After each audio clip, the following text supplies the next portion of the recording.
later. এই কি কবি ক তাড়াতাড়ি। তোর লগে একটা বোঝাপড়া করার লেগে আইছি। তুই আমার ছোট ভাইয়ের লগে এত তাড়াতাড়ি এমন বেদরামি করস কে?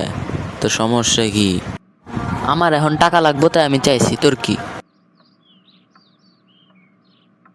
তুই কিন্তু 1 মাস পর টাকা লবি, কালকে টাকা লবি না, নাহলে কিন্তু তোর খবর আছে। আচ্ছা ভাই আর মারিস না, আমি লোমুনি দেরি করে লোমু, সমস্যা নাই। আচ্ছা ঠিক আছে বড় ভাই, মাফ করে দেন। এবার গানা তুই লাইনে আইলি। ও মামা হয়ে গেছে, কাজ হয়ে গেছে। থ্যাংক ইউ মামা। ঠিক আছে ব্রো, গুড জব। তোর বাড়িতে দাওয়াত রইল। আরে মামা এটা তো আমার দায়িত্ব, বিপদের বন্ধুই প্রকৃত বন্ধু। হ মামা ঠিক কইছস, বিপদের বন্ধুই প্রকৃত বন্ধু। থ্যাংক ইউ তোরে, বাই বাই। আমি চলে গেলাম বাসায়। তো হ্যালো হোয়াটসঅ্যাপ গাইস, আপনারা যদি আমাদের চ্যানেলে এরকম ভিডিও পেতে চান তাহলে আমাদের চ্যানেলটা সাবস্ক্রাইব করতে কিন্তু ভুল